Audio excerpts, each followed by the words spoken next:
Yes, basically tukwaniriza natera ko mukutu gwaffe omuganzi ogumanyikiddwa nga Uganda Mukamuli amanyiriro basi Peter Ntambi Chimso Rich Boy Maxwell Junior webale kuba nti following all the time webale kutambula naffe ibanga lyonna okola ky'amaanyi okuba nti otambula naffe era nkwebaza okuba nti obeera naffe. Bebe Cool bwekityo yegasse komu ku bayimbi ba East Africa abagenda okubeera nga balina TV oba media house ezaabwe.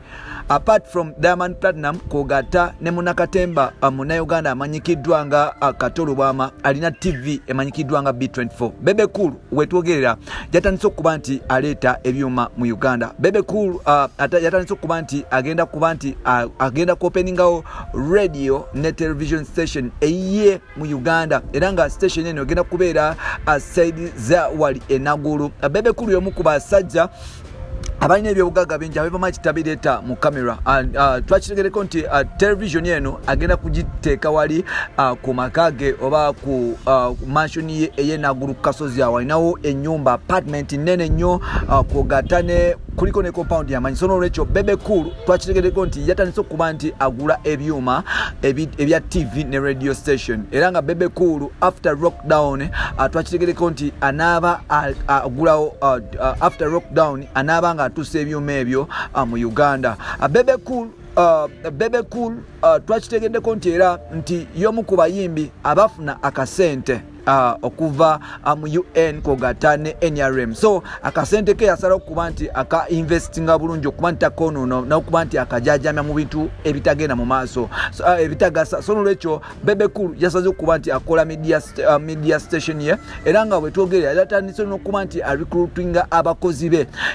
Kino nno kiyinza okuba nti kigenda creating a competition between him ne TVs endala eziriwo because abamu kuba chali ba Bebe Cool kuli MC Cuts ne Douglas Lwanga. Nsubira Bebe Cool bwanaleeta television station ye n'abantu eri open bali like okuba nti bamujoininga because bano bachali ate Bebe Cool y'omu ku basajja abakyasinze okuba nti basasula bulungi abanga akutegedde asasula bulungi. So n'ekyo Bebe Cool yegase ku bayimbi abalala mu East Africa no kizibu nnyo okuba nti omuyimbi yekolerawo media station yo kujjako Tanzania omuyimbi omu yakitulaga nti Wasafi Records Wasafi Studio Kogata ne Wasafi Media House jeri operating side zeri mu TZ. Wano no omuyimbi muna Uganda oba Munakatemba omu amanyikiddwa nga Katolo Bwama alina television station emanyikiddwa nga B24 naye nga ate eno television station yagaana okuba nti etunda because tetumanyi oba kinsonga kirwa kiyagana okutunda n'okuba nti eseringa mu bantu naye nga ate Munakatemba mututu muferanga y'omu ku bantu abakyasinze okuba nti beetanirwa media houses okuba nti bamufunako interview because alina traffic mungi. Bebe Cool yakoye ebintu by'okumujooga n'okuba nti amanyirwa ku media platforms ez'enjawulo okuvoola n'okuyisibwamu amaaso. Yasazeewo okuba nti akola media station ye oba media house ye. Bebe Cool era agamba nti bantu bangi banamawulire baana bangi abasoma amawulire abatalina mirimo n'okuba nti basasulwa mpola mu Uganda era nga abantu abasoma media like journalists be bamu ku basajja abakyasinze okuba nti ba journalists be bamu ku bantu abakyasinze okuba nti balina omugaso mu ggwanga naye nga bana abantu tebatunulwako ng'ekyomugaso wabula abantu abasinga babakozesa especially mu music industry babakozesa bukozesa ne batasasulwa bulungi. So n'olwekyo ye ng'omuntu yasazeewo okuba nti atandikawo police okuba nti ayambako ba journalists Kogata ne ba blogger n'abasigadde okuba nti abakolera ekintu nga bakibenefitinga mu bonna.